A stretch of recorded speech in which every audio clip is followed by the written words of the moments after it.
Jangan lupa subscribe, like, share, dan komen ya. Assalamualaikum warahmatullahi wabarakatuh. Para mahasiswa sekalian, angkatan 2020 yang saya hormati. Sebagai orang beriman, pertama sekali saya mengajak kita semua untuk selalu berserah diri kepada Allah Subhanahu wa taala, Tuhan yang Maha Esa. Karena kita ini hamba yang lemah, yang selalu diberikan cobaan oleh Allah. Oleh karena itu kita minta perlindungan agar kita terhindar dari segala musibah dan dapat mengatasi segala masalah. Kita juga berharap Rahman dan Rahim dan hidayah dari Allah Subhanahu wa taala. Salawat dan salam kita aturkan kepada Nabi besar Muhammad sallallahu alaihi wasallam. Allahumma shalli ala Muhammad wa ala ali Muhammad. Assalamu alayka ya Rasulullah. Yang sampai sekarang ada sebagian orang masih tidak mengakui keperkasaan beliau, keikhlasan beliau sebagai pemimpin yang punya 4 sifat: sidik, amanah, tabligh, patonah. Sifat inilah yang jarang kita jumpai pada pemimpin-pemimpin dunia pada masa sekarang ini. Beliau juga punya misi yang luar biasa, menyempurnakan akhlak manusia. Karena dengan akhlakul karimah, dunia ini bisa tentram, dunia ini bisa sejuk dan dibangun. Tidak ada lagi orang yang carut marut, maki memaki, saling menjelekkan, saling menjatuhkan antara satu dengan yang lain. Dengan akhlak pula lah orang bisa mengendalikan nafsu untuk jangan menggunjingkan orang lain, untuk jangan menghujat orang lain. Karena bagaimanapun mereka-mereka yang dihujat itu adalah makhluk Allah. Orang yang menghujat belum tentulah orang-orang yang sempurna. Saudara-saudara sekalian, berkaitan dengan teori susastra, kita sudah masuk kepada bagaimana menikmati hidangan karya susastra. Kalaulah di depan Anda sekarang disajikan karya susastra, baik fiksi maupun puisi. Katakanlah Anda disajikan sebuah novel, cerpen, atau kumpulan puisi. Nah, tanpa diarahkan tentulah Anda bingung. Mungkin Anda sebagai orang awam membaca novel, membaca cerpen, atau membaca puisi. Setelah itu, ya tinggal lagi nikmat, tidak nikmat, suka dan tidak suka. Kenapa saya katakan demikian? Karena tidak ada arahan dari awal. Apa yang harus dicari? Bagaimana cara menikmati karya susastra itu? Oleh karena itu, pada perkuliahan terdahulu, saya mengatakan ada 4 cara pandang orang menikmati karya susastra. Saya bisa ulangi. Yang pertama adalah melihat karya susastra itu dikaitkan dengan pengarang, kehidupan sosial pengarangnya. Yang kedua, menikmati karya susastra itu, ya karya susastra itu tidak ada kaitannya dengan pengarang. Yang ketiga, bagaimana menikmati karya susastra itu dari respon pembaca. Dan yang keempat, menggabungkan semua unsur itu. Konvergensi, kalau kita boleh menggunakan istilah itu. Menggabungkan antara kehidupan si pengarang, karya susastra, respon pembaca. Jadi gabungkan semuanya. Pada kesempatan ini, kita membicarakan menikmati karya susastra dengan langkah yang pertama. Langkah pertama itu adalah menikmati karya susastra, lalu ingin mengetahui pengarangnya dan kehidupan sosial pengarangnya. Teori ini sebetulnya yang menimbulkan pandangan terhadap unsur intrinsik dan ekstrinsik dari sebuah karya sastra. Jadi ada unsur yang membangun karya sastra itu dan unsur membangun di luar karya sastra. Di luar karya sastra itu adalah unsur yang mempengaruhi si pengarangnya. Sebetulnya teori ini muncul sebagai reaksi dari teori yang sudah lama dikenal, namanya teori strukturalis. Teori strukturalis, dia pemahamannya adalah berkaitan dengan unsur intrinsik saja, unsur fisik, unsur teks itu saja. Nah, teori yang saya katakan ini yang berkaitan dalam wilayah masuk dalam khasanah sosiologi sastra, yaitu strukturalisme genetik. Strukturalisme genetik ini menganggap bahwa karya sastrawan itu merupakan perwakilan. Jadi bukan hanya sebagai individu, tapi juga dia perwakilan dari masyarakat tempat dia hidup. Perwakilan dalam arti kata adalah apa-apa yang dijadikan perhatian masyarakat juga perhatian dari dia. Jadi kalau boleh kita katakan istilahnya beliau itu adalah bukan kehidupan yang personality, tapi kolektivitas dari kehidupan sosial masyarakat. Oleh karena itulah ada teori yang mengatakan unsur ekstrinsik dalam karya sastra yang ada di dalam diri si pengarang, yang kita kenal dengan apanya?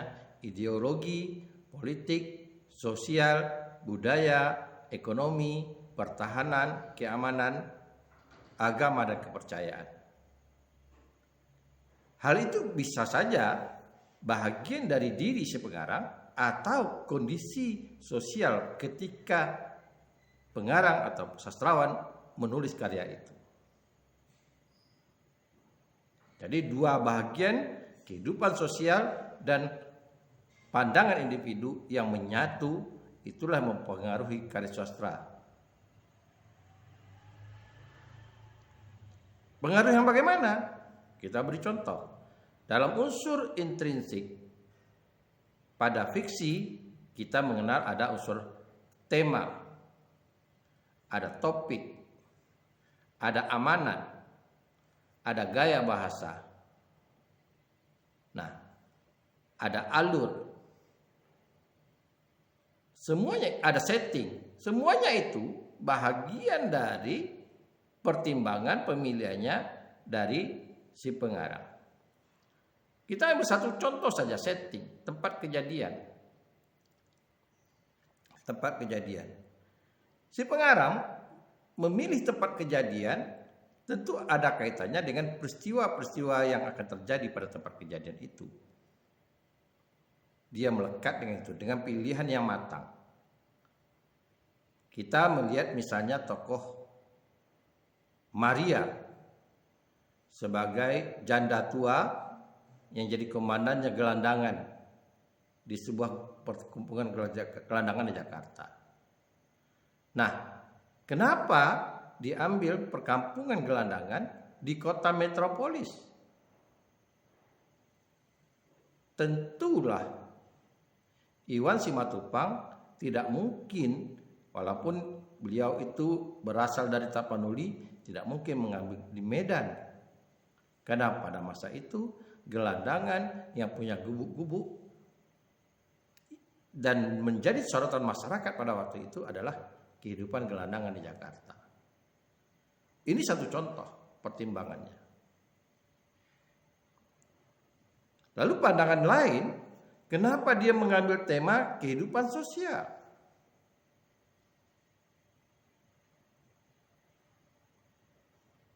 Nah, Iwan Simatupang sebagai makhluk individu yang mendalami filsafat di Prancis, dia tertarik dengan kehidupan manusia, sejatinya manusia.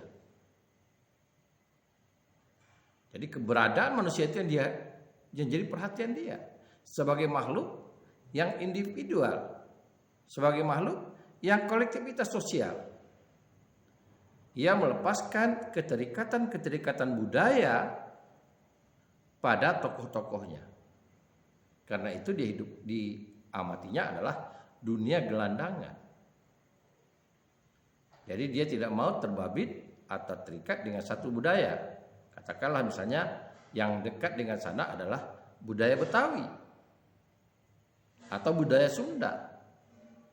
Dia melepaskan atribut budaya itu dan dia mengambil setting masyarakat gelandangan, terlepas dari atribut budaya itu. Jadi, sekali lagi kita bisa melihat unsur-unsur intrinsik yang membangun itu, alasan-alasan pemilihannya. Kenapa dipilih? Nah, ini berpengaruh dengan jati diri si pengarangnya. Kebetulan Iwan Simatupang lama di luar negeri, di Prancis, mendalami filsafat, jadi dia tidak ada keterikatan emosional secara mendalam terhadap budaya. Lain halnya dengan Hamka. Hamka punya keterikatan yang harmonis terhadap budayanya. Ia hidup di tengah-tengah masyarakat Minangkabau, besar di masyarakat Minangkabau, dan kehidupannya dibangun dalam kehidupan budaya Minangkabau, dan dia juga mendalami agama. Dua bidang yang merasuki dirinya. Pertama adalah menguasai adat Minang, yang kedua menguasai agama. Apa yang terjadi? Konsep tradisi Minangkabau, adat bersih Sarak, Sarak bersih Kitabullah, dipertimbangkan oleh Hamka karena dia menguasai dua-duanya itu. Adat yang mana yang tidak sesuai dengan konsep adat Minangkabau? Nah, disinilah dia mengambil tema tentang adat istiadat. Kenapa? Ada amanat yang ingin dimasukkan oleh Hamka, yang disampaikan ke Hamka, kritik terhadap adat Minang. Memang tidak secara menyeluruh masalah adat Minang, tapi bahagian yang menentukan dari sebuah cerita, dari sebuah peristiwa yang bermula terjadinya konflik yang sangat menggambarkan tradisi itu.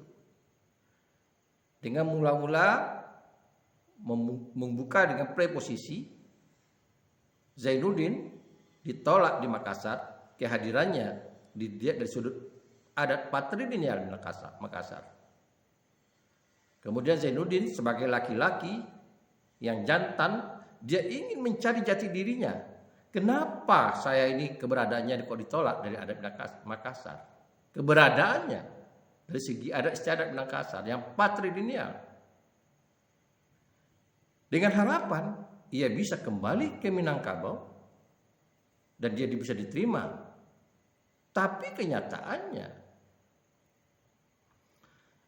Minangkabau pada saat itu sangat kental adat matrilinealnya pada sebuah kampung yang namanya Batipu. Zainuddin berhadapan dengan kondisi yang tidak kondusif. Jadi jati dirinya juga sebagai orang Minang, keberadaannya dari segi adat juga dipertanyakan. Itu awal konflik yang dibangun oleh Hamka. Di samping konflik muncul sebab karena munculnya konflik itu dengan percintaan, Zainuddin ketemu dengan Hayati, sehingga orang tahu statusnya Zainuddin. Nah, untuk menghindari konflik yang berkelanjutan itulah Hamka mengeluarkan Zainuddin dari ranah matrilineal, ditarik ke yang lebih terbuka, mengaji di Padang Panjang. Ditarik lagi kepada yang sifatnya tidak terikat dengan tradisi manapun, dia di Batavia. Kajian-kajian seperti ini dapat dilakukan dengan pendekatan namanya struktural genetik. Jadi strukturalisme genetik. Jadi saya ulangi lagi, orang mengkaji ini dengan kajian strukturalisme genetik. Strukturalisme genetik ini sebetulnya munculnya pada tahun 1950-an, sekitar 1953, itu dikemukakan oleh seseorang yang namanya Lucien Gottman. Lucien Gottman ini lahir di Rumania, kemudian meninggal di Prancis. Dia lahir pada tanggal 20 Juli tahun 1913 dan meninggal pada 8 Oktober 1970. Beliau berprinsip bahwa karya susastra itu lahir dari proses dari pengarang yang dianggap sebagai individu dan mewakili masyarakat. Jadi pengarang itu berkedudukan pada dua posisi, sebagai individu dan sebagai mewakili masyarakat. Saya katakan tadi, sebagai individu itu adalah jati dirinya si pengarang. Mewakili masyarakat, kehidupan sosial masyarakat pada masa itu, pada masa karya itu lahir. Jadi dua inilah mencerminkan. Karena itulah dalam teori strukturalisme genetik, susastra itu dikaji dalam dua sisi, unsur intrinsik dan unsur ekstrinsik. Bagaimana unsur ekstrinsik ini kaitannya dalam penetapan unsur intrinsik. Banyak hal yang bisa kita lihat. Contoh lain misalnya, kita mengetahui Sultan Tahdil Ali Sabana, seorang sastrawan angkatan 30-an, berasal dari Minangkabau. Hamka berasal dari Minangkabau, angkatan 20-an. Begitu juga Mara Rusli angkatan 20-an, berasal dari Minangkabau. Tetapi cara atau pusat perhatian mereka ini berbeda-beda. Kalau Hamka itu membicarakan tentang adat istiadat dan sudut hubungan manusia yang diwarnai dengan agama, hal-hal yang bersifat religius, misalnya bagaimana Hayati itu terombang-ambing dari tetap mencintai Zainuddin yang lagi mendalami agama di Padang Panjang, atau dia dipengaruhi oleh seorang adiknya Aziz sehingga dia lari dari Aziz secara material. Aziz dia mapan meskipun perilakunya seorang pemabuk dan seorang pejudi. Mara Rusli mengambil setting seorang perempuan Minang yang namanya Siti Nurbaya, yang terpaksa mengorbankan dirinya untuk mengatasi masalah orang tuanya.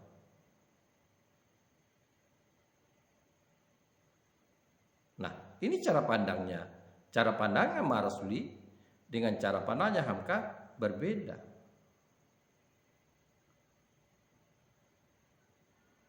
Walaupun tokoh-tokoh sebagai objek itu adalah wanita. Hayati dia mencintai Zainuddin tanpa ada penyebabnya. Tapi Siti Nurbaya sebagai makhluk sosial, makhluk budaya, dia harus membantu orang tuanya dengan rela dinikahi oleh Datuk Maringgi.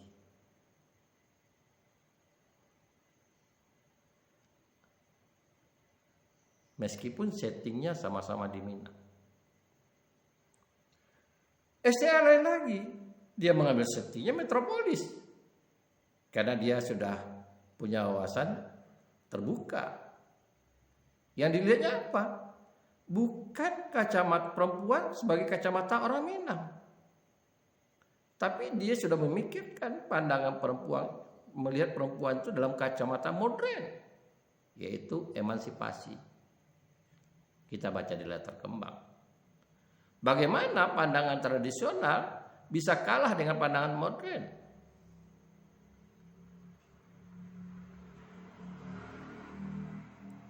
Kalau dikatakan pandangan kolot yang tidak suka dengan emansipasi kalah, ditenggelamkan oleh STA, meninggal. Justru orang yang berpandangan modern emansipasi, Yusuf, dia nikah dengan Tuti. Ini cara pandang bisa kita lihatkan. Oleh karena itu sekali lagi, teori yang pertama ini yang kita bahas ini adalah strukturalisme genetik. Strukturalisme genetik ini berpandangan karya sastra dinikmati, dipahami unsur yang membangun, yaitu unsur intrinsik. Kalau fiksi itu mulai dari tema, topik, amanat, alur, setting, gaya bahasa, semuanya unsur intrinsik itu. Kalau nanti di puisi kita bisa melihat nanti ada rima, irama, pola baris, pola bait, tipografi, kaisura dan sebagainya, termasuk gaya bahasa dan diksi. Nah, ini kalau kita membahasnya, kita kaitkan siapa si pengarangnya dan sejauh mana kehidupan sosial pada masa itu yang mempengaruhi karya-karya ini.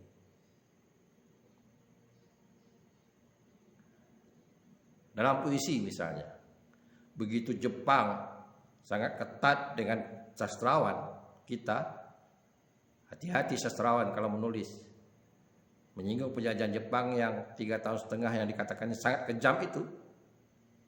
Tapi sastrawan tidak habis akal. Dia ambil gaya simbolis. Tinjaulah dunia sana. Jadi kenapa simbolis itu lahir pada masa Jepang? Karena kondisi sosial politik jajahan Jepang itu. Berarti ada unsur ekstrinsiknya. Sehingga si pengarang mencari siasat lain bagaimana supaya sastra ini dibaca sebagai bentuk simbol dari bentuk perlawanan atau kondisi sosial pada masa itu. Dia menggunakan gaya bahasa simbolis. Tinjaulah dunia sana. Topan di atas Asia. Berbeda halnya ketika di dalam puisi misalnya. Dengan kiasan. Karena puisi itu tidak punya tokoh, pada umumnya tidak punya tokoh-tokoh. Simbolis juga, Disimbolkan. Jepang itu disimbolkan bagaimana jajahan itu seperti racun.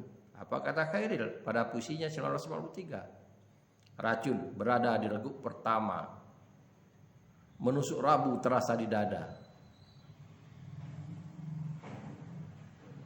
Kedalaman puisi itu menggambarkan bagaimana kekejaman Jepang. Jadi orang tidak akan bisa menginterpretasikan dengan sempurna kalau tidak tahu situasinya, kapan saja itu lahir. Dan saja itu dari judulnya sudah tahu 1943, masa-masanya Jepang. Sekilas dia tidak menyinggung penjajah, tapi dia menggambarkan situasi penjajahan Jepang pada masa itu.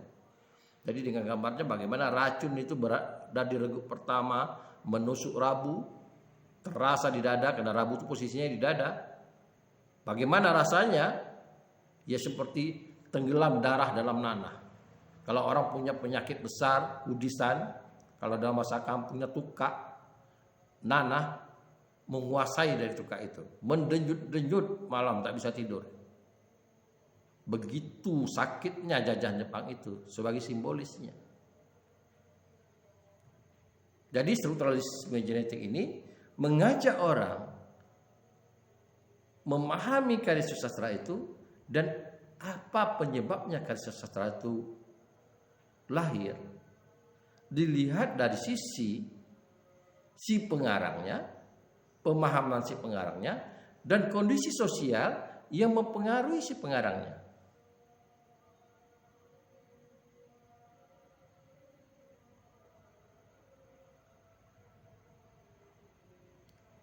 Kalau kekinian bagaimana, Pak? Nah, kita lihat strukturalisme kekinian. Misalnya kita bicarakan tentang lagu. Mungkin sekian tahun akan datang orang tidak tahu lagi peristiwanya. Tapi orang harus tahu. Adibal menulis lagu untuk Lesti yang berjudul Kulepaskan Engkau Dengan Ikhlas. Sekian tahun akan datang, orang tidak mungkin tidak mengaitkan lirik lagu itu dengan peristiwa Reski nikah mantan pacarnya Lesti. Tidak mungkin. Pasti itu karena itu sumber inspirasinya Adibal sebagai penulis lagu Kulepaskan Dengan Ikhlas. Sama juga kalau kita bisa melihat bagaimana sejarahnya lahirnya lagu-lagu Iwan Fals atau lagu-lagunya Ebit G. Ade.